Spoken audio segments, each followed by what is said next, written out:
Halo semua, udah siap ya? Kang Stephen udah siap? Oke, udah kedengaran? Kedengeran jelas. Oke, kalau gitu kita mulai aja. Halo semuanya, selamat datang di webinar Kodepolitan. Sebelumnya saya mau minta maaf karena kita mulainya telat, tapi sekarang pemateri sama ada pematerinya udah siap. Jadi seperti yang sudah diberitahukan sebelumnya, judul webinar hari ini itu adalah The Rise of PHP. Oke, sebagai pemateri kita ada Kang Stefan. Halo Kang Stefan, Halo, gimana nih kabarnya? baik, sehat. Saya oke. Eh, udah siap hari ini bakal ngasih materinya. Udah siap, materinya juga udah saya siapin. Oke. Terus yang bakalan nemenin Kang Stefan hari ini ngobrol-ngobrol jadi moderator tapi jadi co-host juga ada Mas Hakim Sembiring. Halo, halo, halo. Oke, Mas Hakim sehat? Alhamdulillah, belum batal puasanya. Alhamdulillah. Iya. Oke, jadi sebelum mulai saya mau kenalin Kodepolitan dulu kali ya. Jadi buat yang belum tahu tentang apa itu Kodepolitan itu platform belajar coding online berbahasa Indonesia. Jadi kalian yang mungkin kesulitan kalau belajar menggunakan bahasa Inggris bisa belajar di Kodepolitan karena di kita itu materinya pakai bahasa Indonesia. Nah, kalian bisa lihat-lihat nih materinya di Kodepolitan ada apa di website kami www.kodepolitan.com. Terus kalian bisa lihat di bagian online course, terus kalian bisa lihat karena kita punya banyak banget kelas, dan kalian juga bisa milih mau beli kelas satuan ataupun kelas membership. Jadi kalau kelas satuan itu sifatnya lifetime, kalian bisa akses kelas itu selamanya, selama kalian mau belajar kelas itu. Tapi kita juga punya option lain yaitu membership. Nah, di membership ini kalian bisa belajar semua kelas online yang kita punya, tapi sifatnya itu hanya meminjam. Jadi begitu masa membership kalian habis, kalian nggak bisa akses kelas kita gitu. Nah, berita baiknya buat sekarang, selama bulan Ramadan itu ada diskon sebesar 50%, alias kalian cuman bayar setengah harga. Boleh buat itu tuh berlaku buat semua kelas satuan maupun membership. Dan sisanya tinggal 3 hari. Jadi kalau misalnya kalian belum ikutan membership Kodepolitan, mending ikutan sekarang mumpung ada diskonnya.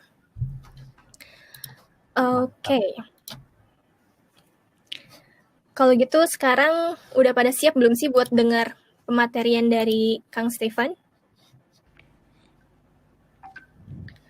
Siap. Coba sebelum mulai, saya mau nanya dulu nih, siapa di sini yang menggunakan PHP atau PHP? Bisa langsung voting. Oke, bisa langsung voting. Jadi teman-teman nggak usah malu ya kalau misalkan masih, ya kalau misalkan teman-teman PHP developer ataupun yang lainnya nggak masalah, atau sampai dengan sekarang baru belajar atau memang udah apa ya, jadi developer di web dengan menggunakan stack PHP ini. Ayo kita ramaikan juga. Oke, ternyata hasil voting sementara emang mayoritas sih pakai PHP ya. Jadi pasti sekarang kalian udah nggak sabar banget buat dengar materinya dari Kang Stefan. Nah, sebelum mulai saya mau ingetin kalau misalnya kalian mau bertanya bisa langsung ke slide.do/theRiseOfPHP. Nanti juga linknya bakal saya tulis di bagian chatnya. Jadi kalian tinggal klik dan tulis pertanyaannya. Oke, sekarang biar nggak makin panjang, Kang Stefan udah siap? Oke, kalau gitu silahkan mulai pemateriannya. Buat teman-teman jangan lupa ya kalau misalnya ada yang penting mau dicatat, boleh dicatat atau di screen capture. Silahkan Kang Stefan. Oke. Slide saya udah keluar belum ya? Lagi loading. Udah keluar ya? Izinin saya perkenalin diri sekali lagi.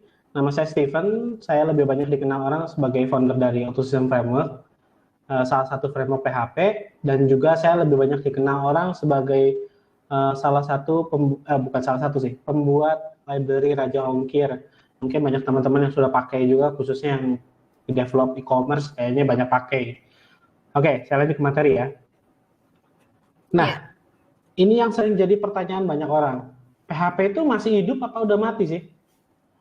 Betul nggak? Baik itu di YouTube luar, YouTube Indonesia, PHP Indonesia, maupun forum-forum PHP, terus juga Codpolitan, pasti ini sering jadi pertanyaan, PHP itu masih hidup atau udah mati sih? Nah, apa jawabannya? Sebetulnya boleh dibilang sebenarnya masih hidup ya. Karena kan PHP masih berkembang. Kenapa? Nanti saya jelasin lebih lanjut di belakang. Oke. Nah, kenapa bisa orang berasumsi kok PHP itu udah hidup atau mati? Nah, kita lihat dari sini. Apa yang menghajar PHP itu redup, gitu. Dimulai dari tahun 2009 muncul Node.js. Dan tahun 2009 juga muncul bahasa baru namanya Go. Nah, juga dimunculkan dengan sistem packaging di dunia JavaScript, itu namanya NPM.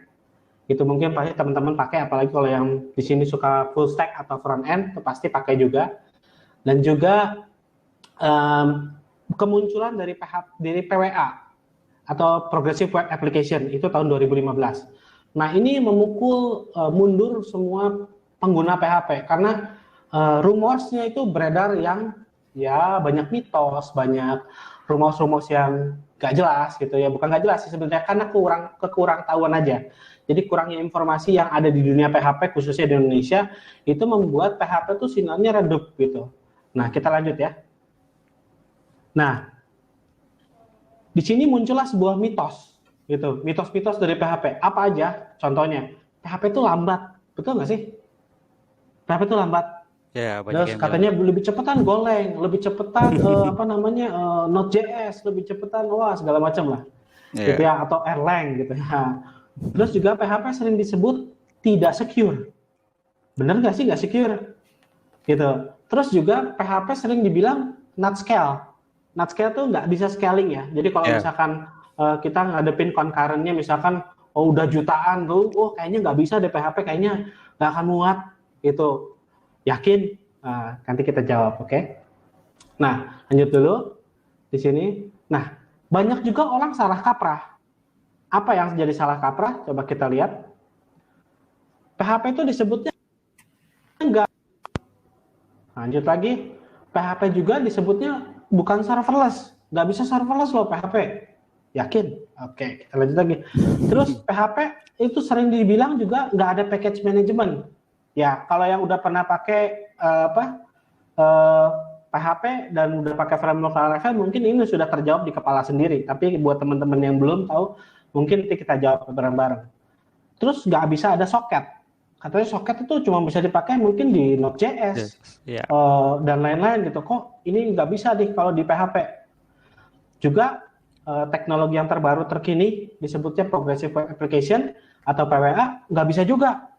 Itu khusus untuk pemakai Node.js atau mau bikin SPA atau mau bikin itu ya aplikasi yang berbasis SPA, itu nggak mungkin bisa gitu. Kita jawab, bener nggak sih? Kita lihat ya. Sebetulnya not asynchronous itu nggak salah. Kenapa? Karena PHP sudah support sejak PHP 5.4 yang dilaunchingkan tentang tanggal tahun 2012. Itu sebetulnya udah disupport. Nah, kayak seperti apa teman-teman, karena saya waktunya kan nggak mungkin ya kalau kita sharing di sini lebih ke arah teknis ya. Ini kan lebih ke arah insight. Nanti teman-teman bisa searching di Google atau dengar-dengar dari YouTube lain juga banyak yang sudah bahas. Gitu. Bukan serverless. Sebetulnya serverless itu ditiru dari PHP. Jadi yang mengawali serverless itu adalah PHP, bukan bahasa lain seperti Node.js, seperti yang lain. Karena function-nya itu di PHP udah bisa menjadi service. Kita udah bisa mengeluarkan output dari function. Gitu. Jadi serverless itu kalau dibilang cuma ada di Node.js itu salah kaprah. Semua juga bisa, termasuk PHP. Bahkan apalagi PHP yang mengawali istilah serverless itu. Gitu. Tidak ada package management. Itu juga salah kalau sekarang. Kenapa? Karena tanggal 1 bulan Mei tahun 2012 setelah NPM ya, NPM kan tahun 2010 ya. Nah, sebetulnya PHP sudah mengupgrade diri, dia membuat Composer gitu. Nah, jadi itu juga salah. Sudah ada gitu. Awalnya mungkin dibilang salah, tapi kan sudah terjawab sama forum ya, sama sudah membuat Composer. Not socket support itu juga salah. Sebetulnya socket itu sudah support sama PHP bahkan sejak versi 4. Wow, itu lebih jauh lagi. Kita pikir versi 5 mungkin. Ternyata dari versi 4 udah disupport, udah ada socket gitu. Cuman kita nggak pernah pakai, betul nggak? Ya, kita nggak pernah pakai gitu kan. Jadi istilah socket itu baru era-era milenial lah muncul gitu. Makanya jadi ketika itu awal ada, itu nggak pernah dipergunakan padahal socket sudah ada di PHP. Lalu nggak ada PWA support. Yakin, PWA itu sebuah konsep, jadi bukan sebuah bahasa programming. Nah, saya istilahnya berusaha waktu itu ketika AutoSystem Framework itu saya buat, saya berusaha untuk saya push dulu ketika PWA muncul di permukaan gitu ya. Saya push dulu, saya coba ciptakan framework ini supaya support ke PWA duluan ketimbang framework lainnya. Otomatis saya langsung publish di GitHub saat itu. Jadi saya boleh mengklaim gitu istilahnya mungkin PHP framework pertama yang support PWA adalah AutoSystem Framework. Kenapa? Karena saat itu di dunia belum perhatiin dunia PHP ya. Saya nggak ngomong Node.js, nggak ngomongnya ini kita bahas PHP. Jadi di dunia framework PHP, framework pertama itu di AutoSystem Framework udah support PWA. Dan di sini saya membuktikan, istilahnya kita membuktikan kalau PHP bisa support PWA. Jadi bukan berarti istilahnya yang tadi diceritakan orang kalau PHP itu adalah tidak support PWA itu salah besar gitu. Jadi sebenarnya bahasa apapun bisa support PWA. Saya nggak ngomong PHP doang, tapi bahasa apapun bisa support PWA. Kenapa? Karena PWA sebuah konsep. Jadi otomatis dari kelima ini masih banyak sebetulnya ya yang salah kaprah, tapi saya rangkum menjadi 5 ini. Sebenarnya dari 5 sini itu udah menggambarkan kalau PHP itu evolving, berkembang terus.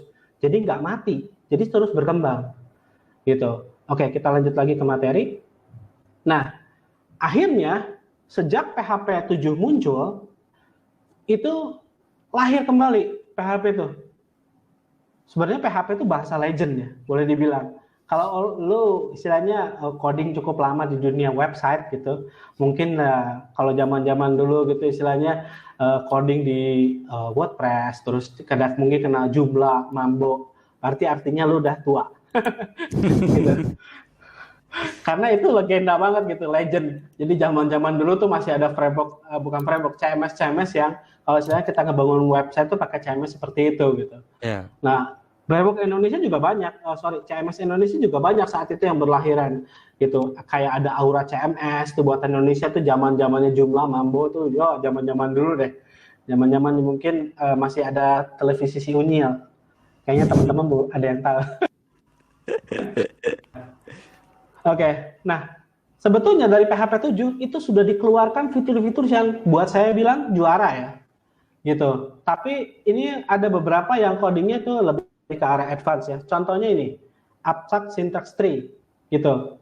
Nah, kalau di sini itu bahasanya ketika dikonversi, ketika di require dan itu sintaksnya itu bisa dibuat sebagai satu jenjang, satu tree.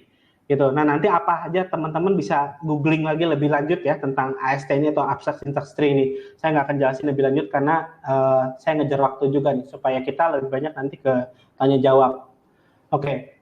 Return type declaration. Apa itu? Contohnya kalau kita ngebuat fungsi, itu kita biasanya itu kita bisa mereturn kan di komentarnya kan mendeklarasikannya di komentar, betul nggak? Itu zamannya PHP 5.4 sampai pas ketika 7 itu udah mulai bisa dideklarasikan sebagai return, gitu. Jadi kalau misalkan kita salah mereturnnya, itu akan throwing error, gitu, akan throwing fatal error, uncaught type error. Nah, kurang lebih seperti itu. Jadi kalau misalkan saya contoh bikin function namanya foo, di sini saya isi 50 tapi harusnya balikannya string. Ini kan baliknya jadi integer ya. Nah, otomatis dia akan throwing error, kita akan fatal error. Oke, lanjut lagi ya. Nah, coercive scalar type atau CST.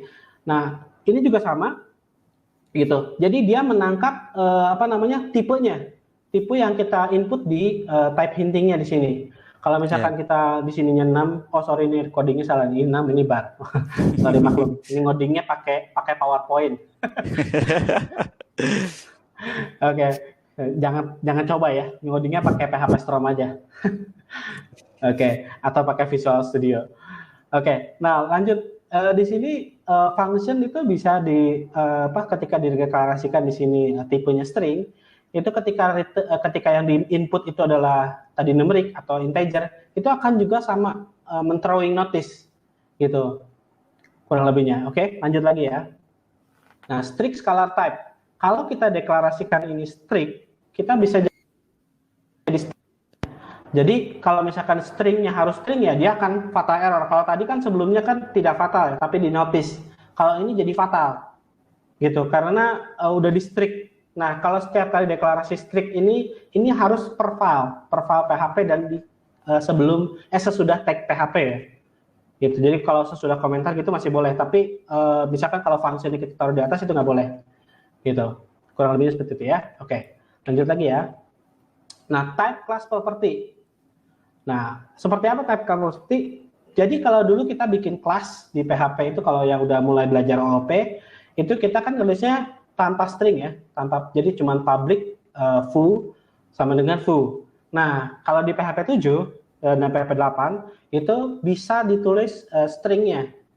Itu khususnya 7.4 ke atas ya, kalau 7.4 ke bawah nggak bisa. Jadi bisa ditulis. Jadi kalau misalkan variabel foo ini adalah string, itu bisa dideklarasikan di sini. Jadi kalau misalkan nanti yang di input salah, foo itu sama dengan 1, ini salah, berarti harus string gitu. Kurang lebihnya, oke? Lanjut lagi. Nah, union types, return and declaration. Nah, di sini juga kita bisa mendeklarasikan multi. Jadi kalau misalkan num ini adalah string atau integer itu bisa. Return juga bisa string atau integer itu juga bisa. Jadi dia bisa union, bisa ya berbagai jenis lah. Bisa ini nggak bergantung sama string, integer, boolean, tapi bisa juga objek ya atau array dan lain-lain. Oke, lanjut lagi. Sorry, saya kecepatan nggak ya? Teman-teman bisa dijawab di bagian chat ya. Kalau kecepatan, mohon Teh Dinda untuk kasih tahu ya supaya saya agak cepet ya. Oke. Siap. Di slow dulu. Oke, anonymous class. Nah, ini agak unik anonymous class. Jadi kalau misalkan di JavaScript itu bisa bikin anonymous function, di PHP juga sebenarnya bisa bikin anonymous function ya, closure ya. Nah, kita juga ada baru di PHP disebut dengan anonymous class. Nah, mungkin kalau teman-teman nanti kan istilahnya real life-nya kayak gimana? Nah, saya kasih contoh sedikit yang saya sering lakukan. Saya membuat model, lalu saya perlu deklarasi tabelnya pakai apa. Kalau di Laravel atau di framework automation sama. Jadi mesti deklarasi tabelnya pakai apa, terus tinggal modelnya di execute query-nya. Nah, saya nggak perlu bikin namanya secara literal. Jadi misalkan new test gitu. Extend model, nggak perlu, tapi new class juga langsung bisa. Ini saya sering atau nggak bangun istilahnya model yang istilahnya sekali pakai, tidak saya pakai berulang kali. Nah ini biasanya saya pakai ini, termasuk ada di core-nya AutoSystem, saya tuliskan ini sebagai satu function built-in di dalam. Seperti apa? Nanti kalau misalkan kita ada waktu untuk belajar AutoSystem ya. Oke. Nah, null cause operator. Nah ini kalau teman-teman yang senang nulis shortcode, ini sangat kepakai sekali. Gitu. Jadi nggak usah lagi nulis iset dan lain-lain, tapi langsung aja. Gitu. String A, tanda tanya-tanya B, sudah. Gitu, selesai. Kalau A-nya ada nilainya, berarti dia outputnya A. Tapi kalau ada nilainya cuma B, berarti dia outputnya B. Kurang lebihnya seperti itu.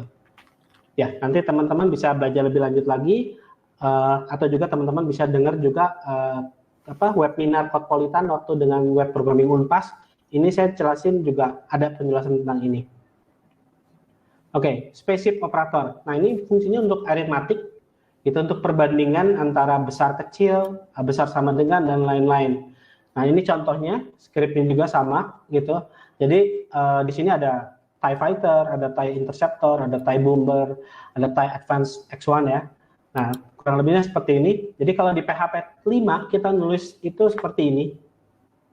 Scriptnya cukup panjang ya. Itu string A lebih kecil dari string B, tanda tanya -1.2 panjang. Kalau di PHP 7 kita cukup gini aja udah selesai. Gitu. Jadi mempersingkat kita codingannya. Gitu. Oke. Zero cost assertion. Nah, ini apa sih? Ini itu sebetulnya fungsi untuk validasi, untuk logic tadi ya, sama juga dengan itu. Jadi kalau di PHP 5 itu ini ada cost-nya ke CPU. Nah, kalau di PHP 7 itu sudah costingnya sudah low, udah nol lah boleh dibilang. Gitu. PHP sih mengklaim nol, zero cost gitu. Jadi udah nggak ada sama sekali costing untuk melakukan perhitungan seperti ini. Kalau di Node, di Go itu juga hampir mirip ya, hampir zero gitu, kurang lebihnya gitu. Nanti kita jawab di belakang kenapa bisa zero. Edit closure call. Nah, kalau yang sering pakai bind calling gitu, kayak closure, nah ini sangat kepakai sekali. Gitu. Kalau dulu saya bikin kelas gitu, misalkan full function return this num, terus saya bikin kelas private name-nya, terus saya bikin kalau di PHP 5 seperti ini, full bind, jadi ngebinding my class gitu, jadi sebuah fungsi seperti ini. Tapi kalau di PHP 7 tinggal full call my class. Jadi penulisannya lebih singkat, jadi nggak lebih capek. Nanti real life application-nya gimana sih, seperti apa, nanti mungkin teman-teman juga sekali lagi bisa googling, bisa bisa lihat di YouTube ya. Oke. Arrow function, kayaknya kalau teman-teman yang pakai JavaScript mungkin lebih bisa ngeliat ini lebih enak ya, gitu. Karena kalau arrow function kan sering dipakai, apalagi orang teman-teman yang sudah ngoding di React, gitu ya, di Vue juga sama, atau di Node.js gitu ya. Ini arrow function sangat terpakai. Nah kalau di PHP kan baru-baru ini, tapi sejujurnya walaupun ini fiturnya sudah ada di PHP 7, tapi saya tetap lebih senang menulis fungsi seperti ini. Kenapa? Saya punya alasan sendiri, karena codingan tuh orang untuk baca seperti ini masih sedikit asing ya, boleh dibilang. Jadi masih lebih familiar untuk baca seperti ini. Jadi saya tetap paksain pakai ini dulu. Nanti mungkin ke depan kita recording mulai kita belajar ke PHP 7. Oke. Parse error on invalid numeric literals. Jadi ketika kita mendeklarasikan variabel, terus nilainya ada 0 di depan, nah ini invalid. Itu harusnya 8 dulu. Jadi atau angka 1. Jadi 0 tuh di depan, sama kayak kita nulis di Excel ya. Kalau 0 kan dibuang sama dia. Gitu. Nah, harus dikasih kutip itu jadi string. Oke. Lanjut lagi. Nah, uniform variable syntax. Nah, ini fitur baru yang menurut saya cukup asik untuk dipakai ketika saya coding, khususnya coding advance ya. Jadi kalau dulu kita mendeklarasikan variabel yang dinamis, gitu, saya nggak tahu teman-teman sering pakai atau tidak. Saya sering banget pakai di codingan saya. Jadi kalau misalkan ini variabelnya diambil nama variabelnya dari foobar, gitu. Kalau di PHP 5 saya nulisnya begini. Tapi kalau di PHP 7 itu tinggal langsung gini. Kenapa? Karena dia cukup baca dari kiri ke kanan, gitu. Jadi dia kayak orang baca. Gitu. Jadi udah bacanya udah dari kiri ke kanan gitu. Kalau Arab kan dari kanan ke kiri ya, kalau ini kiri ke kanan gitu. Jadi lebih enak gitu untuk si codingannya tuh kita baca, termasuk si mesin gitu. Oke. Dan juga banyak juga fungsi-fungsi yang saya sangat senang itu ada. Contohnya kayak support nested, ini sangat sering saya pakai nih gitu. Jadi bisa nested buat manggil variable static ya. Terus juga bisa nested function. Nah, seperti ini. Gitu. Jadi itu enak banget untuk dipakai. Terus juga support arbitrary. Nah, ini sebenarnya saya belum banyak pakai arbitrary. Ya, tapi ini sudah disupport di PHP 7. Ya, khususnya 7.4 ke atas ya. Oke. Nah, ini juga yang peningkatan sangat tajam di PHP. Nah, teman-teman saya juga sekalian ngasih insight sedikit di sini tentang arrays. Arrays itu sangat banyak dipakai di programming ya. Mau di bahasa apapun pasti ada arrays. Nah, hati-hatilah menggunakan arrays. Gitu. Karena arrays itu bisa jadi beban untuk server yang cukup tinggi. Nah, khususnya untuk looping ya. Nah, di PHP hal tersebut juga diperhatikan. Gitu.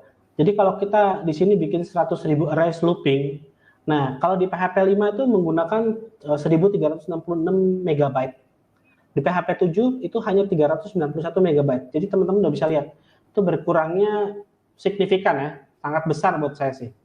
Itu hampir 3 kali lipat ya. Gitu. Nah, ini cukup besar buat saya. Apalagi dibantu dengan PHP 7 yang aktif cache-nya. Itu berkurang sampai 32 mega. Wow, itu amazing. Itu sangat-sangat teramat memperingan kerja server. Gitu. Creation execution time-nya juga itu jauh lebih cepat. Di sini 0,77, di sini 0,29 di PHP 7, dipakai outcache itu 0,03. Itu jauh lebih cepat lagi. Nah, teman-teman juga perlu kadang-kadang udah create harus di destroy.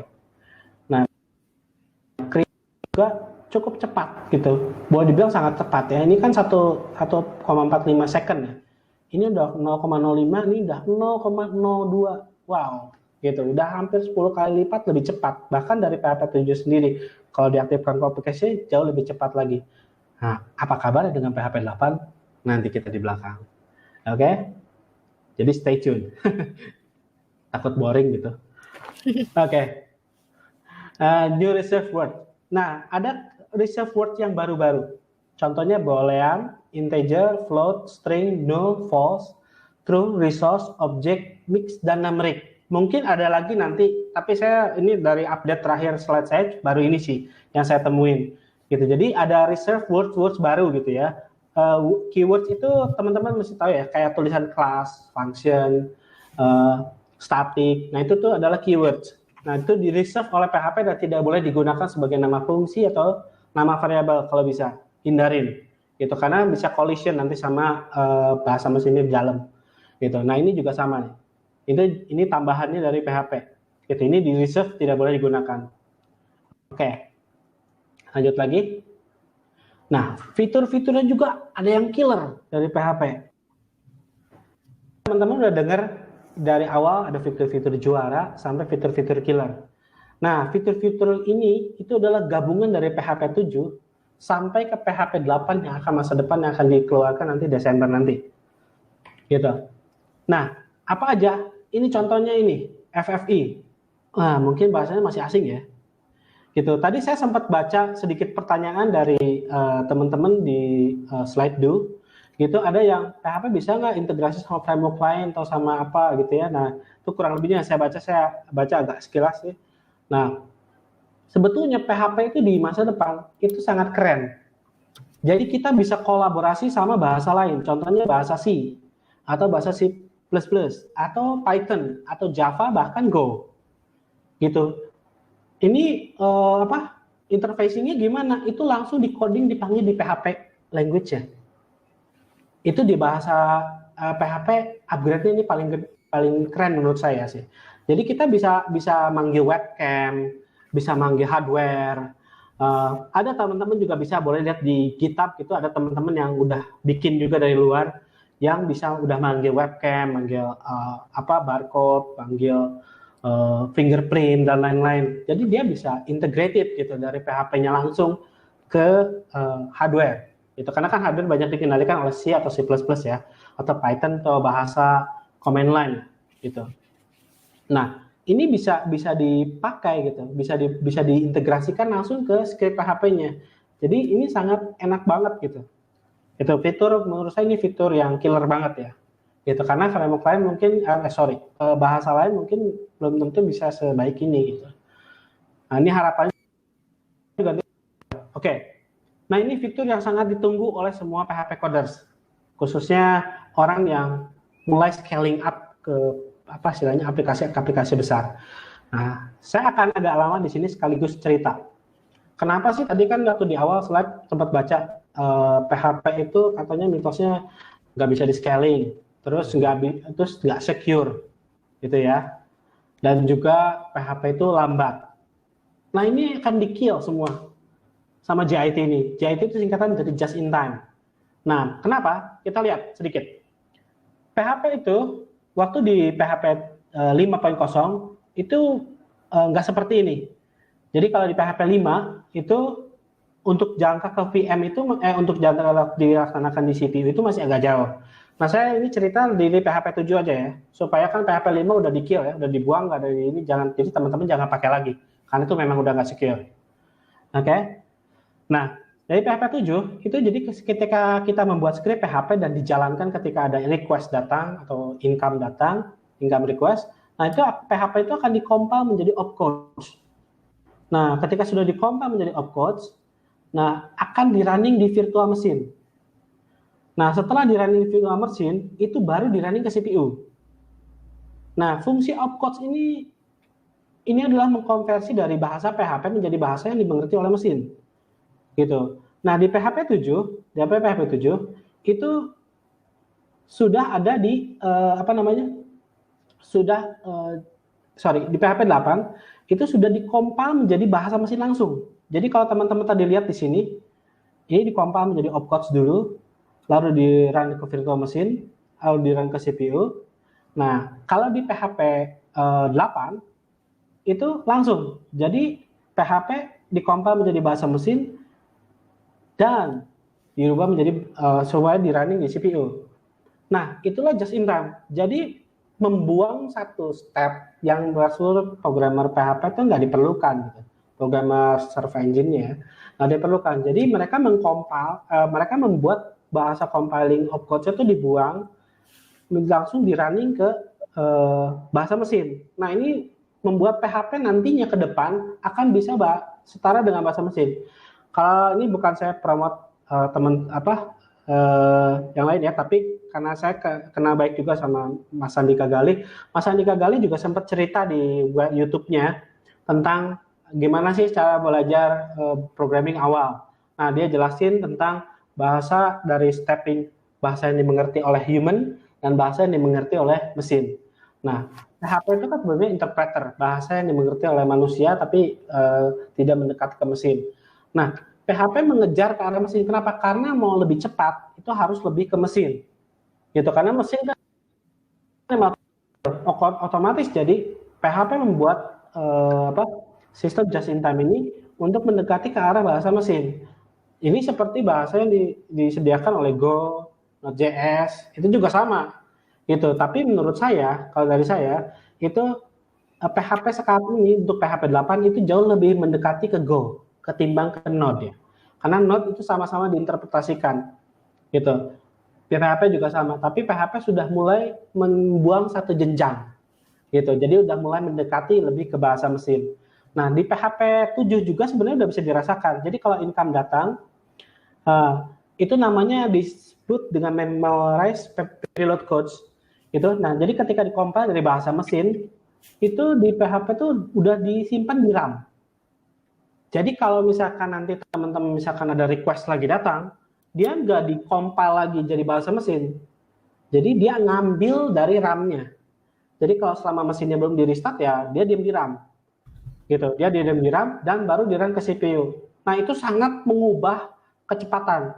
Nah, kalau teman-teman nanti pengen dengar lagi teman-teman yang udah mulai lebih ke arah membangun PHP sebagai bahasa platformnya ya, platform khusus kayak misalkan platformnya bikin platform besar e-commerce, platform apa. Nah, saran saya teman-teman harus bisa lebih mengerti tentang bagaimana PHP bekerja di ranah memori dan CPU. Gitu.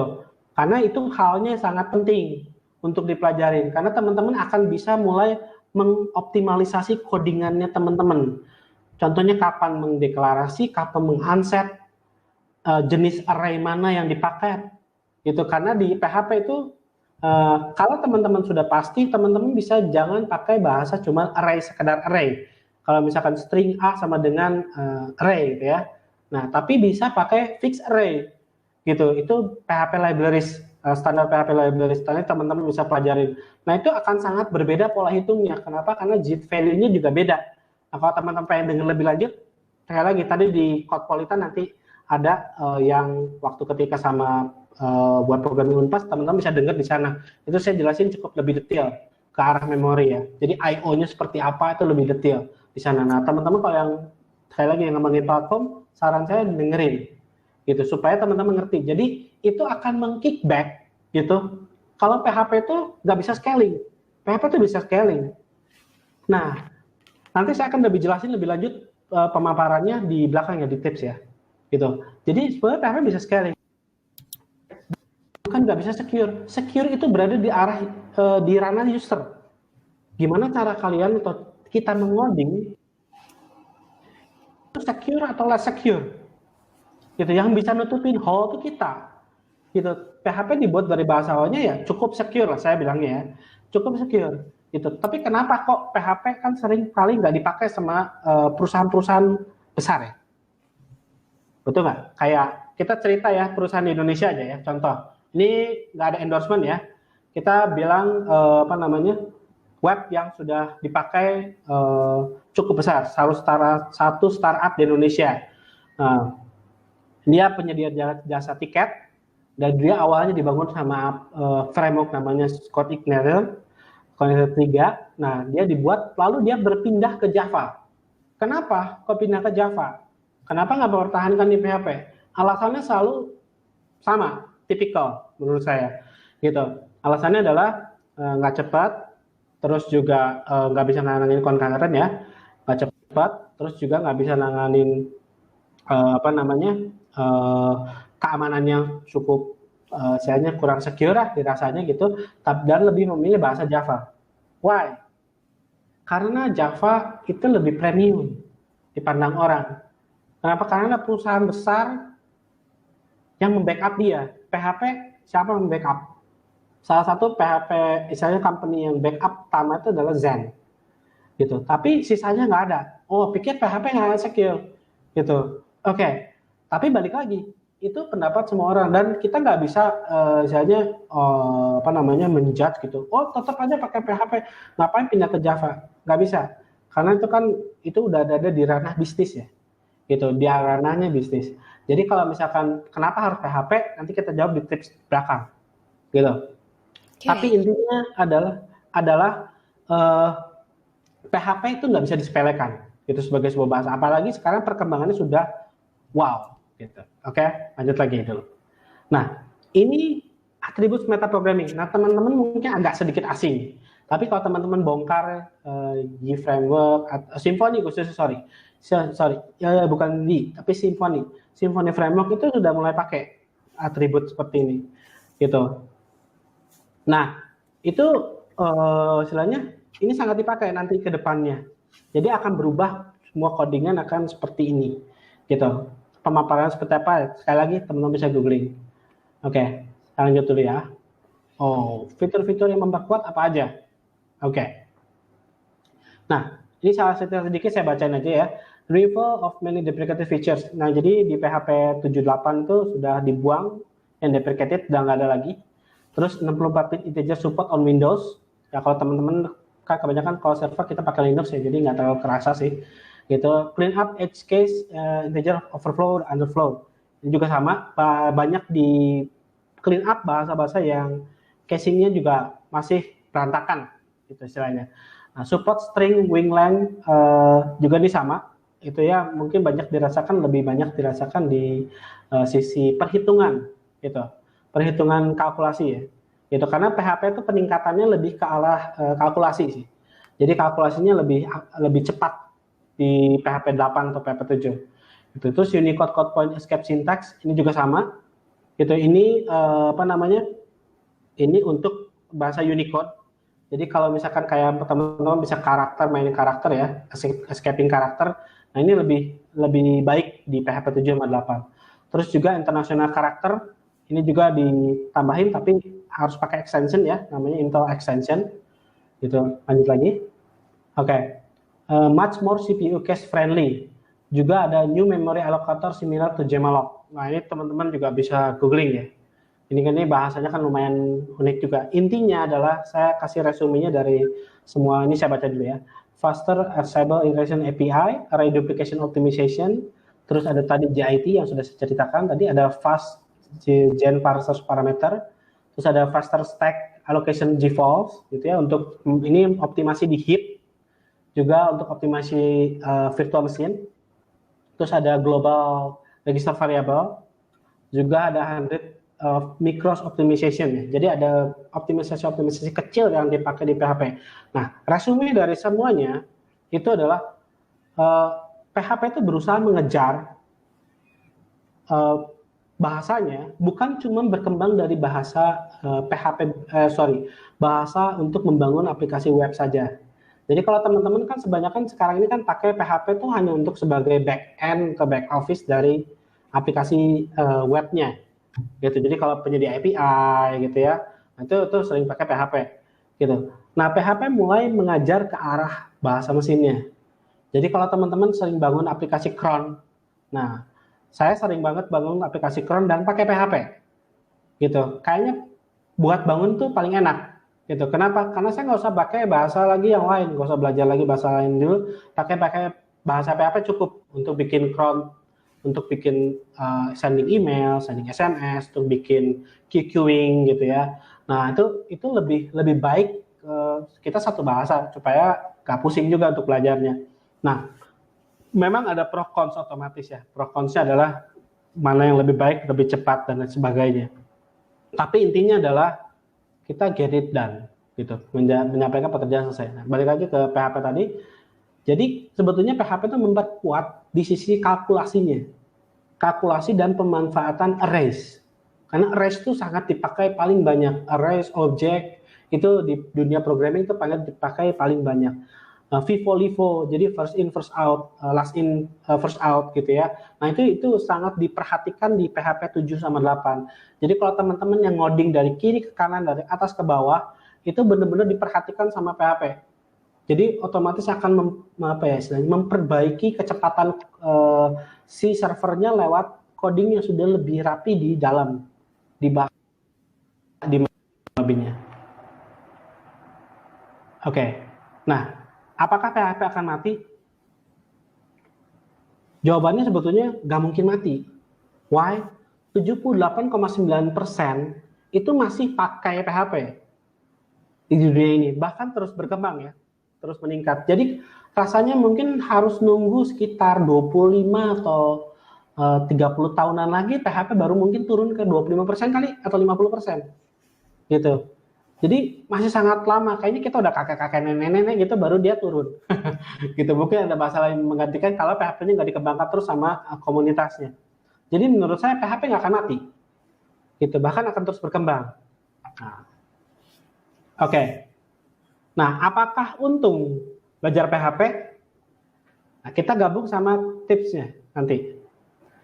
PHP ada di mana aja, mudah dipelajarin ya.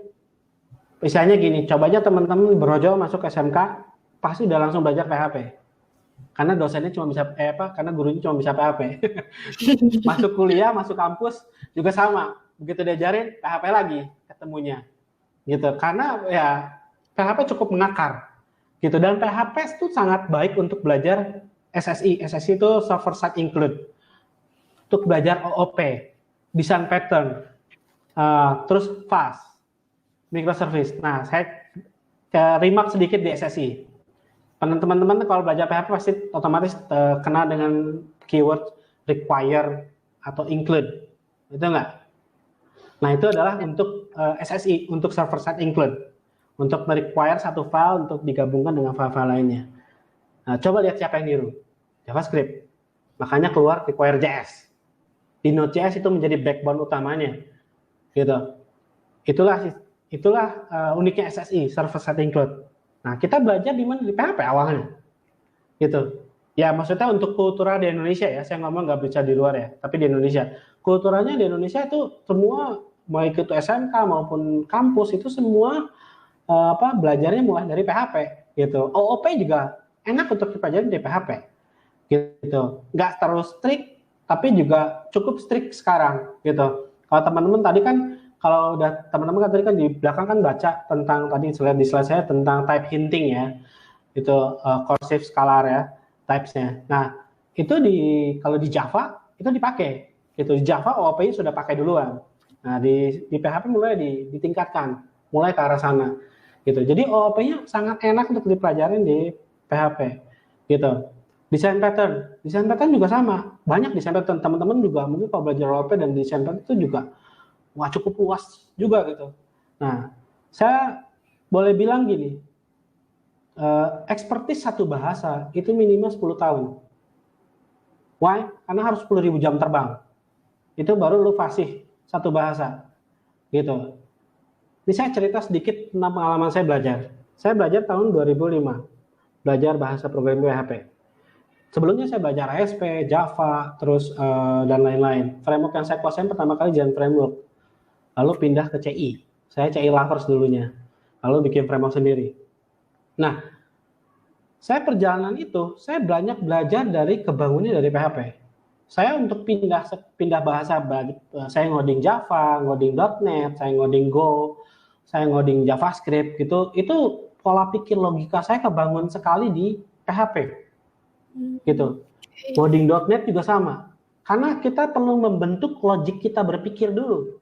Makanya kalau teman-teman jangan meremehkan kalau di SMK atau di kampus tuh algoritma. Kalau saya di Circle Kreatif begitu masuk lamaran kerja ke kita, yang pasti saya perhatikan algoritma programming dulu. Nilainya berapa? Kalau nilainya C, wah cukupan lah. Tapi kalau nilainya B, A, oh ini oke nih.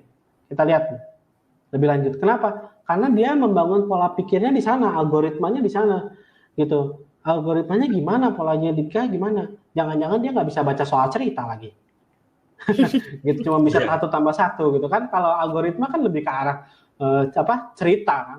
Gitu, studi kasus, gitu. Nah, algoritmanya mesti kuat, gitu. Kalau enggak ya susah. Nah, itu mudah dipelajarin di PHP. Kita juga mulai mengerti namanya FAS, Function as a Service. Terus mulai ngerti namanya microservice dan lain-lain. Itu bisa kita pelajarin di PHP semua. Terus juga banyak digunakan juga untuk mengasah skill tadi ya. Saya tadi. Nah, ini juga menarik. Good for getting a job, entry level job. Teman-teman boleh googling di Jobstreet. Googling di Google ya. Teman-teman boleh search maksudnya di Jobstreet, di JobsDB, atau di situs-situs penyedia kerja ya, marketplace kerja. Mana yang paling banyak? Kalau teman-teman juga mungkin ada yang freelance di Project Co-ID atau di Freelancer Co-ID atau di Upwork gitu. Mana pekerjaan yang paling banyak? Aku rasa paling banyak tetap WordPress, PHP, CodeIgniter, Laravel, pasti seputar itu kalau dunia web. Jarang banget orang yang ngarah ke React.js gitu, Vue.js, jarang banget untuk ininya. Bukan jarang sih, tapi bukan berarti nggak ada ya, saya bilang. Tapi jumlahnya tuh lebih banyak PHP. Jadi untuk lu belajar gitu, istilahnya untuk lu masuk langsung ke dunia kerja gitu, lebih asik gitu. Jadi udah bisa langsung siap kerja, mau bikin web juga udah bisa. Gitu minimal lu jadi back end lah untuk bikin gimana ini keluar kodenya. Kita keluar sesuatu yang dinamisnya. Minimal seperti itu. Oke. Nah, juga lebih applicable. Kita kalau bikin web itu pasti minimal menguasai 5 bahasa. HTML, CSS, JS, PHP, dan MySQL. Udah pasti lah itu. Kok MySQL disebut bahasa? Kan lu ngoding komen PHP juga, ngoding komen MySQL juga ya. Jadi ya masih bisa disebut ngoding juga lah gitu. Nah ini lu nguasain 5 aja ini udah bisa bikin sesuatu. Gitu. Minimal lu bikin CRUD. Gitu. Udah pasti bisa. CRUD udah bisa disebut aplikasi. Gitu. Jadi udah pasti bisa bikin. Apalagi sekarang udah bisa membangun ke arah CLI atau Command Line Interface. Nah, saya lagi seneng bangun CLI soalnya. Karena CLI itu kita bahasanya sedikit berubah ya. Kita biasa lihat browser ini lihatnya cuma command line doang, cuma command prompt. Nah, sedikit unik. Gimana caranya bikin command prompt indah? Oh. Nah itu Laravel sudah bagus lah. Itu untuk membuat khususnya di awalnya di Symfony sih. Membuatkan tulisannya jadi berwarna, kalau ada output warning, error itu berwarna. Itu asik banget. Gitu. Dan PHP juga mudah diintegrasikan. Itu apalagi nanti dengan FFI tadi, wah itu integrasinya mulai lebih mudah lagi itu ke bahasa lain. Nah, juga untuk mudah mencari support atau dukungan. Nah, ini penting. Saya pernah ngerasain kesendirian. Contohnya, itu ketika saya belajar untuk membangun framework sendiri. Di saat itu, saya ngebangun tahun 2010, awalnya saya ngebangun AutoSystem. Masih versi 1. Masih versi ya abal-abal gitu ya. Saya kesulitan, gak ada teman sparring, gak ada teman nanya. Ini nanya sama siapa ya? Ini kalau mau gini gimana ya biar cepet ya? Temen nggak ada yang ini ngerti, waduh, ini susah. Nah, kalau sekarang udah enak, tinggal ketik di Stack Overflow, atau mungkin teman-teman juga udah gabung di Codepolitan itu tuh di Telegram, teman-teman bisa nanya di situ. Oh di forum juga di forum Facebook juga teman-teman bisa posting nanya, enak banget. Kalau zaman dulu, aduh, rasanya menderita gitu. Untuk cari support, dukungan tuh rasanya menderita gitu. Ini kalau ngadepin error gini gimana ya? Nah, termasuk juga ngembangin sesuatu yang baru gitu, baik itu library ataupun framework seperti yang saya rasakan itu, saya ngebangun framework sendiri. Susah untuk mengambil follower. Kenapa? Karena orang mencari support. Nah, dari support inilah itu yang saya tadi bilang di awal. Kenapa istilahnya perusahaan-perusahaan besar lebih memilih Java, lebih memilih Go, karena mereka lihat background perusahaan yang membangunnya. Go dibangun sama Google, gak mungkin mati bahasanya. Betul gak? Java dibangun sama Oracle, gak mungkin mati bahasanya. PHP dibangun sama Stephen, oh enggak, maksudnya PHP dibangun sama tim PHP ya, gitu. Nah, sama Rudolf. Nah, PHP siapa gitu yang bangun? Nah, itu penting dari sisi support, dukungan, karena takutnya mereka ketika mereka mengembangkan sesuatu yang besar, bahasanya hilang dari muka bumi. Itulah perusahaan. Tapi harusnya kalau sekarang sudah open minded dengan ini gitu, ya nggak usah lagi berpikir seperti itu. Kenapa? Saya lanjut ke tips. Nah, teman-teman ngerti dong, sekarang kita hidup di era milenial. Ya, era yang sedikit berubah. Di mana sebuah akselerasi perusahaan terjadi yang disebut dengan dunia startup. Nah, Indonesia sedang aktif dengan satu gerakan, yaitu gerakan 1000 digital startup dengan rencananya menjadi macan digital ya di Asia gitu ya istilahnya. Nah, ini otomatis membuka sesuatu yang baru di Indonesia. Nah, untuk bangun startup, khususnya startup tuh sering dikaitkan dengan dunia teknologi. Nah, startup dikaitkan dengan dunia teknologi itu otomatis dia butuh programmer, gitu. Nah, sekarang gini, kita mau buat startup ya, oke? Buat startup perusahaan tahu goreng online misalnya ya, gitu. Nah, tahu goreng online. Terus kita udah rapat dulu. Waktu rapat, akhirnya kita ada satu orang yang kita tunjuk jadi CTO-nya dia, terus dia bilang, yuk kita bangun pakai Go. Oke. Ini sorry, saya kasih garis bawah dulu. Ini bukan mendiskriminasi satu bahasa ya, tapi saya kasih contoh dulu yang real ada yang kita hadapin sehari-hari. Bahasa Go misalnya atau Java. Wah, gajinya berapa? Gajinya minimal misalnya udah 15 atau 25 juta ke atas misalnya ya. Belum bangun startup, kita udah langsung kalkulasi gaji. Gaji timnya itu misalkan kita pengembangan berapa lama? 6 bulan. 6 kali 25. Berapa? 150 juta. Oke, satu programmer bos. Kita butuh 3. Berarti kali 3, 450 juta. Oke. 450 juta udah keluar untuk bangun startup. Ini belum ngomong tentang hal-hal lainnya ya. Marketing, terus kan ini perlu operasional dong. Misalnya kita juga perlu gaji tim yang lainnya, perlu juga bayar kantor mungkin, bayar sewa kantor, bayar juga listrik, air mungkin, internet, dan lain-lain gitu. Akan misalnya langsung membengkak. Jadi kita mau bangun startup biayanya udah 1M duluan. Tapi kita bandingkan dengan PHP ya. Anak SMK keluar misalnya, ini mulai dari ini. Ini PR kita bersama untuk kita bergerak ke arah memperbaiki kesejahteraan ya. Artinya bukan saya bilang PHP gaji start itu mulai dari UMR, enggak. Tapi kita bisa memperbaiki jenjang kalau kita gerak bersama. Karena kan ini forum ya. Kita sebelum belum jadi rule maker itu komunitas harus bergerak dulu. Jadi menaikkan nilai jualnya kita, gitu. Nah, SMK itu minimal, gitu. Istilahnya paksakan misalnya gajinya misalkan 4 sampai 5 juta.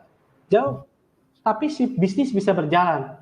Dari bisnisnya berjalan ini kita bisa bangun sesuatu yang applicable di masyarakat. Tahu goreng tadi bisa jadi aplikasinya dan bisa mempermudah orang untuk beli tahu goreng. Gitu. Nah, ketika tahu gorengnya udah mulai berjalan startupnya, otomatis monetisasi jadi. Monetisasi jadi, investor datang. Karena udah lihat, oh investor ini startupnya jalan. Gaji kita bisa naik berkali-kali lipat. Tapi si perusahaannya kita, secara ekosistemnya Indonesia itu akan bertumbuh. Dunia startupnya akan berkembang jadi 1000-nya tuh jadinya cepat. Tapi kalau semua 1000 dibangun sama bahasa yang istilahnya cukup mewah, saya bilang ya, itu cukup mewah, saya rasa cukup lama untuk Indonesia untuk mencapai 1000 digital startup gitu. Walaupun mungkin sekarang jumlahnya mungkin udah lebih ya. Gitu. Tapi kan yang berhasilnya, tingkat keberhasilannya bisa jadi rendah. Kenapa? Karena tingkat operasional cost-nya itu tinggi. Gitu. Nah, jadi menurut saya PHP 7 atau 8 itu datang dengan satu yang cukup fenomenal, itu akan menggebrak pasar. Gitu. Termasuk nanti keberadaan dari makanya saya sebut juga, sorry ya, bukan saya promosi sedikit di frameworknya, tapi saya mempromosikan sedikit. Gitu. Jadi Boleh. jadi frameworknya Autosystem itu dibangun untuk memang untuk menyiapkan generasi masa depan.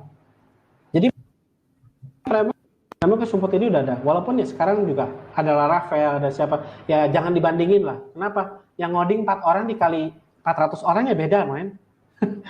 Gitu, launchingnya cepat, 400 orang sama 4 orang, gitu. Jadi beda. Tapi kita bukan berarti murahan. Nah, kita menyiapkan masa depan dengan satu harapan ngodingnya bisa lebih cepat. Nah, tadi juga saya sempat baca perlu nggak pakai framework mana yang lebih baik. Saya nggak bisa garis Autosystem paling baik, Laravel paling baik, Coordinator paling baik, nggak bisa. Kenapa? Karena semua framework itu punya tujuannya masing-masing. Dia punya satu nilai yang kita patut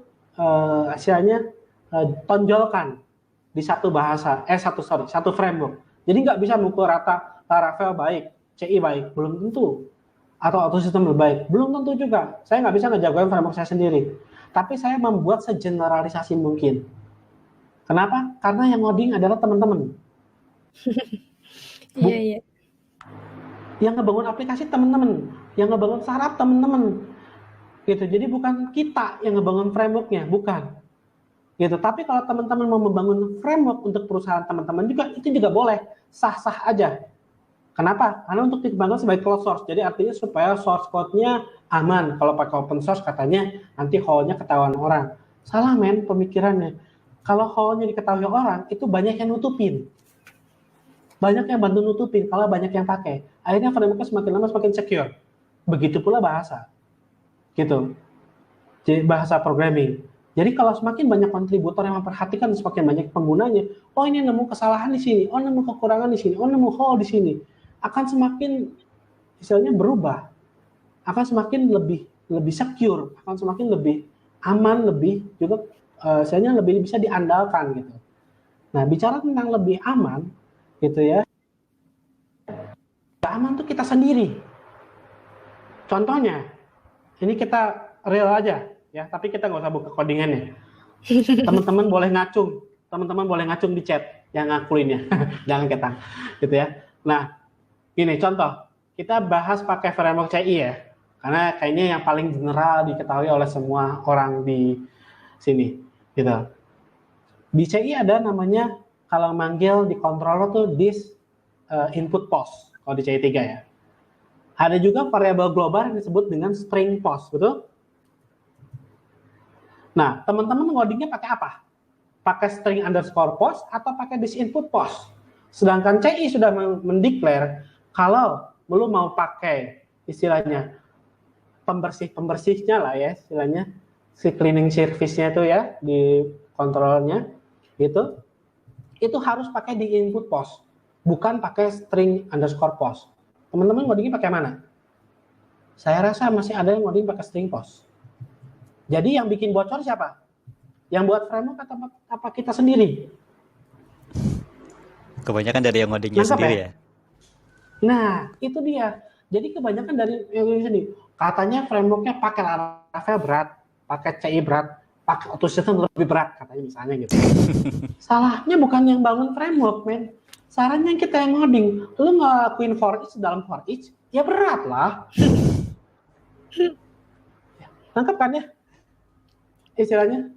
Jadi itulah yang membuat satu bahasa jadi dikira berat karena oh ini berat nih, padahal yang ngoding yang salah. Kenapa? Balik lagi, karena teman-teman atau kita semua yang belajar codingnya tidak menguasai secara benar bagaimana secara istilahnya codingan itu bekerja.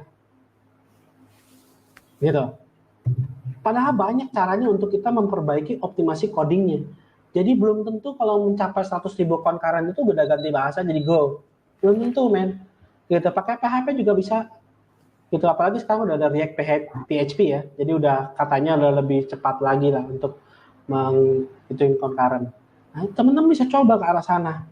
Gitu, istilahnya. Nah, itulah yang perlu kita tonjolkan. Jadi kalau misalkan teman-teman mau survive di era sekarang, gitu, apalagi sekarang eranya COVID-19 gitu, dan teman-teman juga tahu perusahaan semua suffer, banyak PHK di masa di mana-mana, banyak perusahaan juga collapse gitu ya. Ketika kita belajar programming PHP aja, teman-teman cukup kuasain dengan nearly perfect lah. Saya bilang nggak bisa perfect ya, tapi nearly perfect. Artinya teman-teman benar-benar nguasain secara logika dan tahu caranya framework bekerja, PHP bekerja. Teman-teman akan cukup bisa diandalkan untuk membangun sebuah aplikasi. Dan teman-teman sudah bisa terjun di marketplace. Kerjain aja Get Freelancer, kerjain aja Upwork. Itu udah bisa membuat kita menjadi pekerja remote yang handal dengan menguasai satu bahasa PHP doang. Karena PHP itu banyak yang belum dieksplor. Apa teman-teman juga pernah membangun HTML rendering pakai DOM dokumen? Mungkin rasanya di kuping masih asing. Gitu. Nah, itu banyak yang bisa kita eksplor lebih jauh di dunia PHP pun masih banyak gitu. Jadi intinya adalah tips dari saya, jangan kalau misalkan teman-teman sudah dari sekarang udah cemplung di PHP karena sudah dicekoki dari SMK atau dari kampus, pelan aja, tambahin teh manis biar enak gitu, atau tambahin kopi biar enak. Nah, kopinya adalah teman-teman belajar sesuatu yang refreshing gitu, belajar framework baru, mungkin belajar coba-coba buat framework, belajar coba-coba buat library tambahan, terlibat di framework besar kayak CI, Laravel, teman-teman terlibat aja di sana. Benerin apa? Benerin satu line code gitu berarti loh menjadi seorang kontributor. Karena nggak semua orang bisa nemuin tuh hole di line satu itu tuh, gitu. Jadi teman-teman berusaha untuk membangun dulu satu paradigmanya berubah gitu. Bahwa jangan mengucilkan satu bahasa, tapi misalnya teman-teman meraih satu bahasa yang jangan beralih itu dalam artian gini, teman-teman bisa mature dan bisa dewasa di satu bahasa dulu, baru beralih. Gitu. Jadi saya bukan mengendorse PHP-nya doang, tapi kalau teman-teman misalkan di sini dengerin adalah programmer Go dan nggak bisa PHP, cuma mau dengerin aja tentang PHP, pelajarinlah Go dengan sebaik mungkin. Tahu dari awal sampai akhir, life cycle-nya seperti apa, gitu. Rumusannya seperti apa, bekerjanya di CPU seperti apa, memorinya seperti apa, I/O-nya seperti apa, teman-teman benar-benar. Jadi teman-teman bukan cuma sebagai programmer aplikasi, tapi teman-teman lebih ke arah platform engineering. Karena sebetulnya yang kita bangun tuh sebenarnya mini platform. Kalau teman-teman ngebangun aplikasi-aplikasi kecil, ya itu sebenarnya mini platform. Suatu saat bisa berkembang menjadi suatu yang besar. Mungkin teman-teman ada yang di sini udah ngebangun kayak misalkan CMS sendiri, atau ngebangun aplikasi kasir, atau ngebangun aplikasi POS gitu ya, gitu, atau ngebangun aplikasi e-commerce sendiri, entah pakai framework entah native, itu bisa jadi platform besar. Teman-teman mulai berpikir untuk, oh ini kalau concurrent-nya banyak gimana ya, di A/B test atau dilakuin apa, gitu. Jadi teman-teman mulai mengarah satu bahasa tajemin, bener-bener sampai wahid lah, sampai bagus banget gitu, sampai tercipta istilahnya sesuatu yang besar. Dan teman-teman mulai berpikir bahasa PHP doang ya, tapi teman-teman juga mesti mengerti ketika sedang mengerjakan project, mengerti sedikit lah tentang dunia DevOps, membangun infrastruktur. Ini source code cocoknya di mana ya? Di web hosting biasa, atau di VPS, atau di dedicated server. Nah, teman-teman mulai berpikir ke arah sana. Gitu. Kalau misalkan lagi diakses, terus MySQL-nya down, itu gimana ya? Terus gimana caranya mempercepat ya? Kok ini query-nya udah bagus nih, tapi kok agak sedikit lambat, bisa nggak dipercepat? Mulai teman-teman belajar tentang sistem caching. Gitu. Nanti teman-teman akan mulai bergerak ke arah yang lebih luas lagi. Dari sekedar bahasa programming PHP-nya sendiri. Tapi awalannya adalah PHP. Jadi kalau menurut saya, PHP masih layak untuk dipelajari dan teman-teman masih beruntung. Apalagi di era sekarang yang berubah. gitu. Dengan adanya PHP 8 yang akan mulai launching, otomatis sudah mulai bersaing dengan Go, dengan Node gitu, dengan yang lain gitu. Kita berharapnya PHP akan shining lagi lah gitu. Mungkin naik kali jadi 99% gitu ya, web yang di seluruh dunia pakai gitu. Kurang lebih seperti itu ya. Oke. Nah, saya tutup tadi. Saya harap tips saya cukup jelaskan, cukup juga menggugah selera teman-teman untuk terus belajar PHP, terus juga mulai mengalirkan insight juga tentang PHP-nya sudah bangkit kembali loh sekarang gitu. Jadi nggak tidur lagi. Nah, si macannya atau si legendanya udah bangkit gitu. Nah, saya buka dengan pertanyaan. Nah, mungkin saya serahkan sama Teh Dinda ya dan Mas Hakim. Oke, buat materinya Om Steven. Jadi sebenarnya dari PHP-nya itu sendiri masih banyak sekali yang bisa kita explore gitu ya Om ya.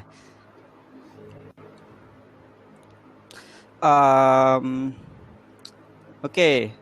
Buat teman-teman yang udah bertanya, platform bertanyanya itu ada di Slido/the rise of PHP. Bisa teman-teman temuin juga di chatroom, atau Kak Dinda bisa bantu send linknya lagi di bawah. Oke, udah. Oke.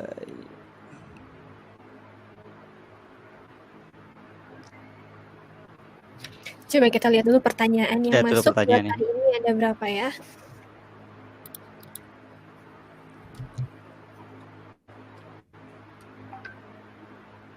Oh, buat sekarang ada 32 pertanyaan nih. Banyak ya.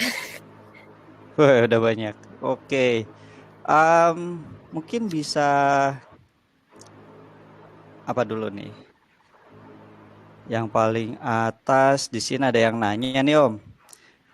Bahasa PHP, bahasa pemrograman PHP masih banyak dipakai sama perusahaan nggak sih sekarang? Oleh Muhammad Ilham. Oke, langsung dijawab atau tunggu? Boleh aja, boleh langsung jawab aja dulu. Masih ya. Kayak contohnya Facebook sendiri masih pakai. Facebook, Slack, beberapa juga masih pakai. Jadi nggak semua bahasanya ini karena kan pindah dari bahasa programming lama ke yang baru itu cukup lama ya. Jadi beberapa microservice-nya mereka juga masih pakai PHP. Gitu. Ada web juga yang memang dibangun pakai PHP. Nah, sekali lagi saya tekankan ya di sini ya. Saya istilahnya gini. PHP itu bukan bahasa yang terbaik. Masih banyak bahasa yang lebih baik yang lainnya.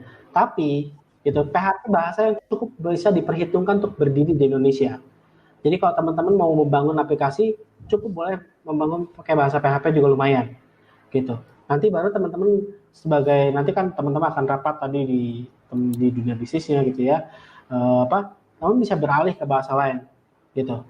Jadi tidak ada unsur, tadi saya menjawab juga komentar di sini, tidak ada unsur untuk menjelekkan bahasa yang lain atau Go ataupun Java ataupun JavaScript, tidak ada sama sekali unsur menjelekkan. Tapi ini insight untuk PHP. Jadi kalau misalkan teman-teman nggak suka ya it's okay gitu, nggak masalah nggak pakai PHP.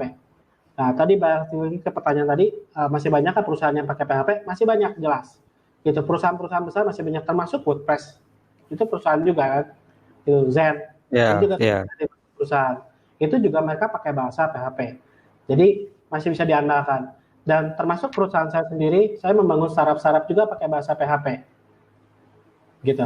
Oke. Berarti masih banyak banget ya. Seperti yang tadi Om Steven sampaikan juga kan, malah presentasi lowongan pekerjaan juga masih didominasi oleh PHP, apalagi teman-teman yang baru masuk gitu kan ya.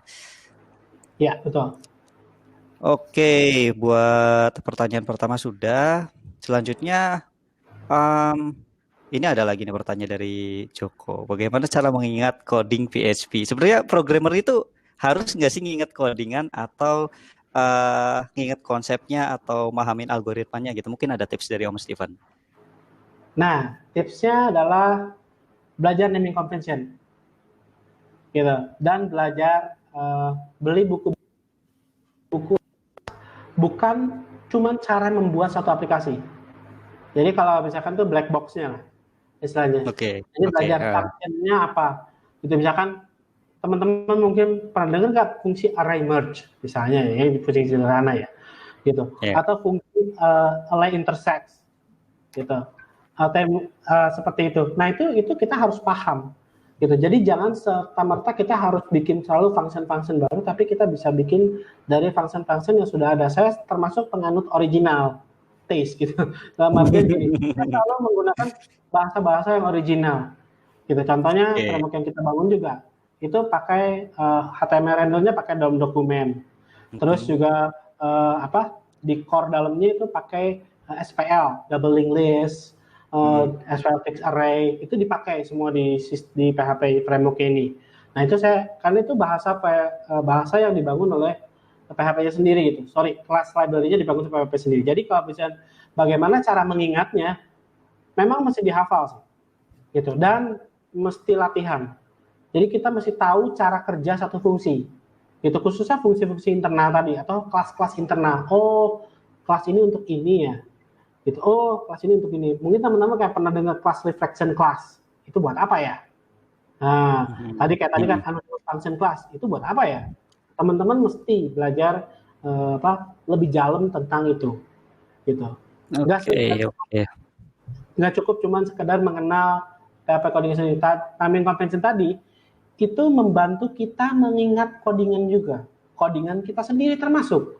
Teman-teman jangan ngoding pakai bahasa Jawa, Sunda gitu. Jadi nulis variabel misalnya dahar gitu, string dahar.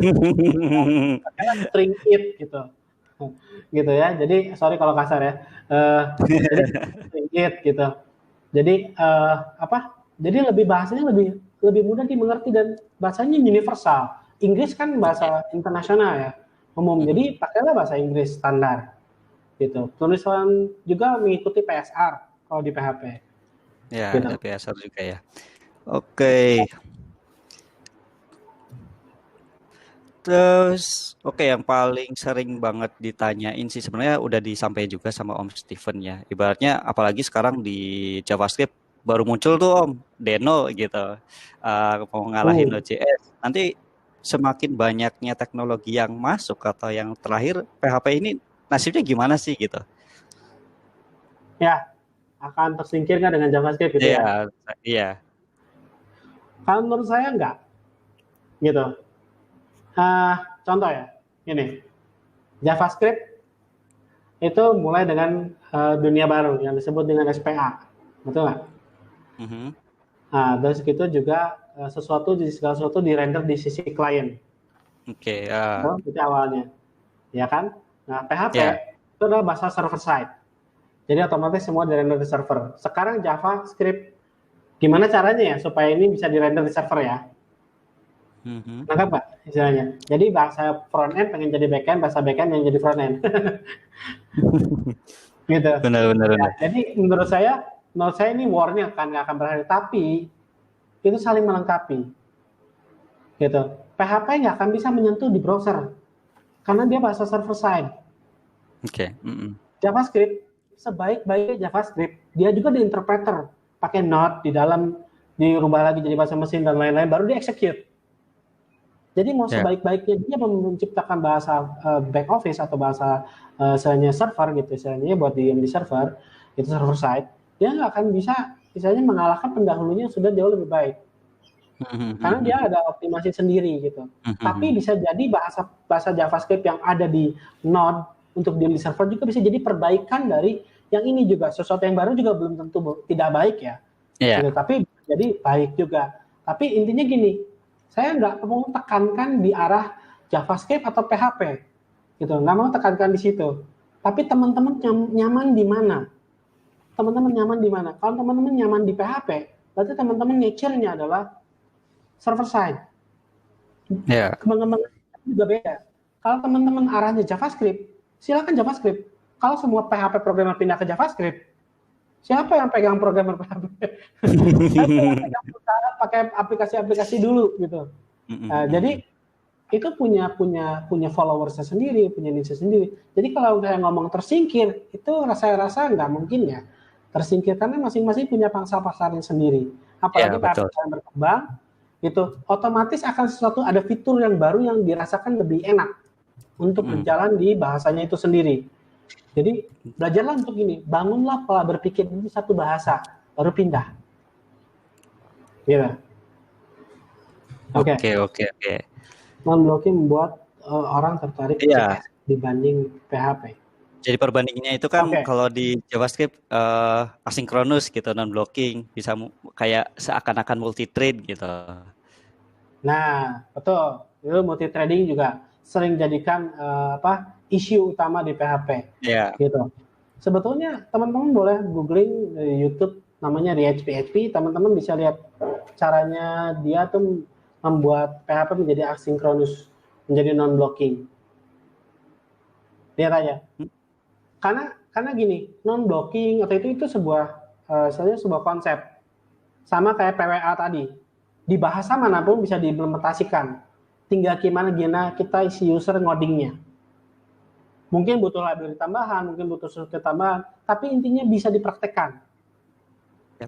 Gitu. Saya rasa mungkin cukup menjawab ya. Jadi kalau non-blocking itu membuat orang lebih tertarik ke JS, nggak bisa dibilang gitu juga. Karena di PHP sudah ada non-blocking juga. Malah sudah ada di PHP berapa tadi itu ada di slide-nya? PHP 4 ya? Iya, PHP 4. 5.4 kalau 5.4. Iya, yang asinkronus. Oke, berarti ya kalau misalkan alasannya cuma sekedar non-blocking atau kayak gitu, sebenarnya PHP juga bisa. Mungkin teman-temannya aja yang belum explore atau kitanya aja sih yang belum tahu gitu. Masih banyak banget lah sebenarnya yang bisa di-explore kayak gitu. Oke. Apalagi ya? Masa depan PHP. Ini tadi udah, centric udah tadi ya. Saya rasa optimasi juga cukup banyak tadi ya. Kebanyakan pertanyaan sebenarnya udah dijelasin juga ya di slide sebenarnya di pemateri. Ya, untuk mahasiswa yang mengalami dunia PHP baiknya gimana Kang? Karena lihat di forum orang sibuk bahas PHP yang lagi hits.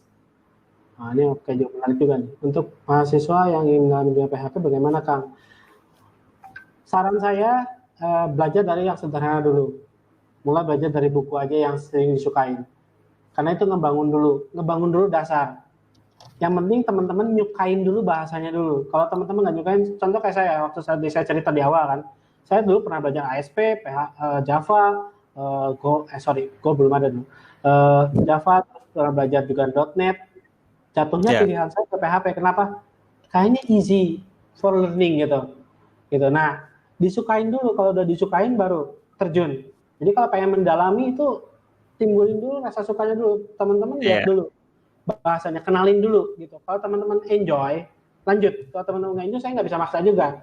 Karena masing-masing orang itu nggak bisa dipaksain di satu bahasa tadi, PHP atau Java atau apa. Karena ngebangun dulu dari misalnya rasa sukanya dulu di situ. Kalau bahasa yang lagi hits, saran saya gini. Kalau misalkan teman-teman udah belajar suka bahasa PHP-nya dulu, jangan kepengaruh dulu sama perkembangan dulu.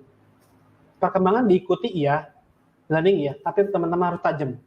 Saya punya teman dulu, saya sebutin namanya, dia belajar semua bahasa. Waduh. Udah kayak Avatar ya? Kayaknya udah mantep lah. Ya, kayak Avatar, tentang elemen. Ya, dia nguasain 5 bahasa. Gitu. Nah, dia udah nguasain cukup banyak nih. Tapi nggak tajam di satu bahasa. Jadi nggak bisa ngelahirin sesuatu yang signifikan. Oke, iya. Kalau pekerjaan jadi nggak bisa done. Karena selalu mentok. Jadi kalau mau kerjain sesuatu sampai done, itu misalnya kayak kuda. Jadi pasang dulu, tutup matanya dulu. Dia jangan lihat kiri kanan, fokus ke depan dulu. Belajar satu bahasa dulu. Nanti kalau teman-teman sudah bisa baca bahasa tersebut, teman-teman pindah bahasa tuh gampang. Kayak pindah sintaks. Saya bukan gampang itu gampang banget ya. Tapi maksudnya kita logianya udah kebangun, udah punya basic gitu. Ya. Oke, saya rasa cukup jawab ya. Ya lagi-lagi sih sebenarnya udah disinggung juga sama Om Steven kan, ibaratnya kita major aja dulu sih di satu bahasa pemrograman, toh bahasa pemrogramannya sama aja kayak bahasa, ibaratnya nggak jauh-jauh beda lah gitu ya. Ya, Kang Steven kenapa nggak join jadi pengurus PHP-HD? Saya sebenarnya udah ngurus satu forum namanya Forum PHP Indonesia, itu di luar PHP-ID, dan cukup sibuk sih, jadi saya juga nggak jawabin, sempet jawab, sempet apa. Jadi saya lebih cenderung untuk jadi anggota saja. Biar Om Peter yang urus. Om Peter lebih keren di bidang forum. Gitu. Rajin banget Om Peter. Saya salut banget sama Om Peter gitu. Jadi udah Om Peter aja, saya nggak perlu gitu. Iya, barangkali Om Peter nonton, salam juga ya. Salam juga Om. Dari tadi kan Kang Steven nyaranin buat yang mau belajar bahasa tuh baca-baca buku nih ya. Terus nih ada yang nanya nih, pengen dong Kang Steven share bacaan dulu Kang Steven waktu meningkatkan skill PHP-nya. Oke. Kalau saya putus agak sedikit nggak kedengar, sorry ya. Saya ini tadi Bluetooth saya low battery. Oke. Tetap jelas kok. Oh, itu jelas ya. Oke. Tadi gimana? Sorry. Baca waktu Kang Steven belajar buat ningkatin skill PHP itu apa aja buku yang dibacanya? Teman-teman boleh lihat, udah berantakan. Malu juga nunjukinnya. Teman-teman boleh lihat, kapan boleh main ke rumah, ke sini. Saya welcome untuk main. Tapi kalau COVID kita physical distancing, kita tetap terapkan. Ke sini pakai masker ya. Datang semprot-semprot dulu ya. Semprot dulu ya. Ya, teman-teman juga udah pernah datang ke Cosmopolitan dong pastinya. Teman-teman juga pernah lihat kan di ruang tamunya Cosmopolitan banyak buku-buku. Nah, kurang lebih buku-buku saya 3 tingkatnya itu sama, belajar bahasa PHP. Jadi artinya saya belajar semua. Saya baca Lukmanul Hakim, saya baca siapa lagi ya? Abdul siapa saya lupa namanya. Pokoknya saya baca semua buku. Jadi saya belajar PHP pertama kali dari buku. Nah, waktu saya sedikit cerita tentang pengalaman saya belajar, dulu itu susah sekali nemu buku PHP loh. Banyak kan ASP lagi. Karena Windows dulu masih misalnya mendunia lah. Ya, gitu. Kalau nggak ASP basic lah. Iya. Nah, PHP sangat jarang. Jadi belajar bahasa PHP, wow, dulu penderitaan. Tapi saya banyak terbantu dengan teman-teman yang sudah mengeluarkan buku-buku. Teman-teman sudah mengeluarkan buku-buku. Saya banyak belajar dari sana. Saya bentar ganti headset dulu ya. Oke.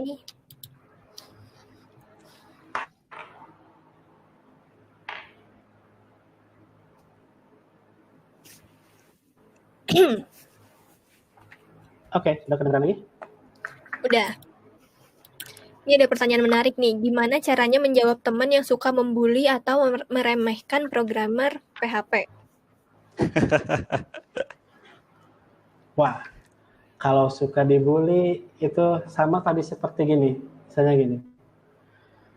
Kita nggak bisa mendiskriminasi sebuah bahasa ya. Sama kayak framework. Nggak bisa didiskriminasi. Masing-masing punya goal sendiri. Masing-masing punya punya pattern sendiri untuk dia punya sisi yang menonjol sendiri di satu bahasa gitu. Jadi nggak bisa teman-teman bully, atau saya rasa teman-teman yang membuli teman-temannya yang harus bertobat gitu.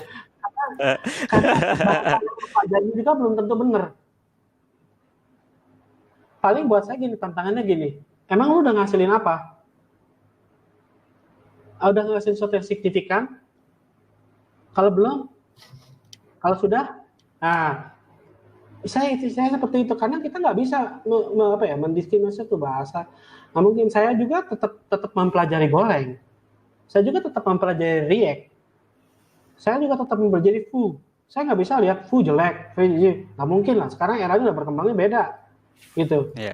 Karena kalau permintaan, apalagi kita kan Circle Creative itu kan perusahaan untuk bikin software ya, gitu. Nah, kita kan dapat dari klien, saya pengen bikin pakai React, saya pengen pakai Vue, masa nggak bisa? Ya susah dong. Saya juga programmer React Native, saya juga programmer React JS, jadi saya nggak bisa mendiskriminasi bahasa tersebut. Tapi saya mengunggulkan di PHP, kenapa? Karena saya lihat ini PHP di Indonesia perkembangannya akan cukup signifikan, apalagi kalau di arah SMK dibantu dengan satu bahasa yang bagus, framework-nya bagus, dipelajarinya mudah, terus juga masuk ke dunia startup juga mudah, gitu. Saya rasa bisa mengubah satu ekosistem baru di Indonesia. Saya goalnya ke sana, jadi bukan saya bukan menjelekkan Golang, Java gitu. Saya nggak mau belajarin. Mungkin nanti tahun depan mungkin bisa aja saya bikin framework auto system Go. Nangkep nggak maksud saya? Jadi nggak bisa, gitu. Oke. Oke, karena udah jam 5.14, mungkin satu pertanyaan terakhir aja kali ya.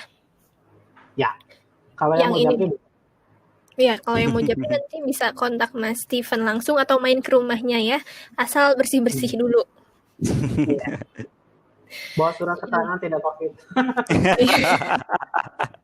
Udah kayak orang mau mudik ya. Ya. Oke, yang ini deh. Kang, apakah kami bisa gabung dalam project open source yang Kang Steven buat? Itu yang saya harapkan banget, teman-teman. Saya harapkan banget. Apapun sekecil apapun teman-teman membantu, itu buat saya sangat berarti. Kenapa? Ini kebetulan framework-nya saya yang buat, itu saya yang ngawalin. Tapi framework-nya bukan punya saya. Framework ini aset Indonesia, aset bangsa. Ayo dong, Indonesia juga bisa bikin framework lebih bagus dari Laravel, CI. Saya bukan menjelekkan Laravel atau CI ya, buat CI lover atau Laravel lover, sorry ya. Tapi gini loh, Indonesia dong berkancah dong. Jangan ini punya orang, jangan downplay kesuksesan Laravel dan CI terus. Bikin framework Indonesia yang memang bisa mendunia. Nah, saya mau cerita sedikit di framework, teman-teman boleh buka di GitHub saya, di GitHub Auto System khususnya. Itu teman-teman boleh buka atau Teh Dinda boleh buka di sana GitHub Auto System. Teman-teman bisa lihat skripnya itu udah di-download ribuan kali. Komponen-komponennya. Artinya orang juga banyak pakai, dan saya banyak yang nge-PM saya di Facebook. Itu kebanyakan orang India. India pakai kita loh. India pakai kita loh. Lah, India kan yang sering diadu sama Indonesia ya. Kok dia pakai kita ya? Ini kebetulan aja Steven yang ngoding, tapi bukan punya Steven. Ayo dong milikin ini sama-sama. Ayo dong ngoding sama-sama, bantu kita untuk bisa berkancah di dunia internasional. Jangan framework Laravel doang yang punya coders 400 orang. Nah, 400 atau 300 saya lupa. Gitu. Tapi auto system juga punya dong gitu. Kalau teman-teman pengen istilahnya belajar dan mendevelop bareng, ayo, saya sangat-sangat welcome. Gitu istilahnya. Kurang lebihnya seperti itu. Saya sangat ngajak banget gitu. Tadi saya juga ada sedikit baca nih di sini. Kalau hal dasar yang harus dibikin framework itu nanti teman-teman boleh bisa ya. Dari saya di sini, Kang Steven mendengarkan pemaparan kami dari Mahasiswa IT. Kang Steven buat course online untuk PHP. Sedang saya persiapkan, teman-teman tunggu tanggal mainnya aja. Kalau teman-teman lihat setup di sini, ini setup baru saya, setup COVID, setup COVID. Jadi saya tuh dulu memang video editor, saya juga memang dulu multimedia creator ya. Jadi saya sekarang lagi mencoba untuk membangun lagi sendiri semua. Itu mudah-mudahan berhasil. Mohon dukungannya aja, mohon di follow nanti YouTube-nya kalau udah keluar, gitu ya. Tapi bahasan saya otomatis akan sedikit berbeda. Yang akan saya keluarkan tuh lebih ke dunia teknologi, ya. Jadi nggak bahasa PHP umum aja, tapi lebih ke dunia teknologi, multimedia juga sama, ada multimedia dan bahasan tentang auto system framework pastinya, gitu. Karena saya harus mengendorse framework sendiri, ya, bukan framework Indonesia lah, lebih tepatnya gitu. Oke. Kalau ada pertanyaan lagi, boleh follow IG saya, boleh DM, boleh follow boleh like Facebook, boleh message di Facebook juga boleh. Boleh mau bikin kayak talk show sedikit gitu, ngobrol-ngobrol, chat pakai Zoom, boleh. Itu saya open aja, bisa mungkin di arrange sama Codpolitan atau arrange kita pribadi juga boleh. Silahkan aja, saya welcome banget. Oke. Gimana Dinda? Ini mau ada sedikit pengumuman nih dari Mas Hakim. Ya. Oke, sebenarnya udah makasih banget lah. Ibaratnya udah banyak banget informasi atau pengetahuan dari Om Steven. Terima kasih banyak termasuk saya juga banyak sekali hal-hal yang mungkin aneh gitu atau baru didengar dari slide-slide-nya atau ada nama-nama yang baru dibaca lah kayak gitu. Itu udah jadi referensi buat belajar juga. Nah, buat teman-teman juga yang khususnya yang udah jadi member di Kodepolitan, sebenarnya ada beberapa pembahasan yang di slide-nya Om Steven ini mau dirilis juga loh di playlist Object Oriented. Teman-teman bisa gabung di sana, teman-teman bisa ikut pelajarin.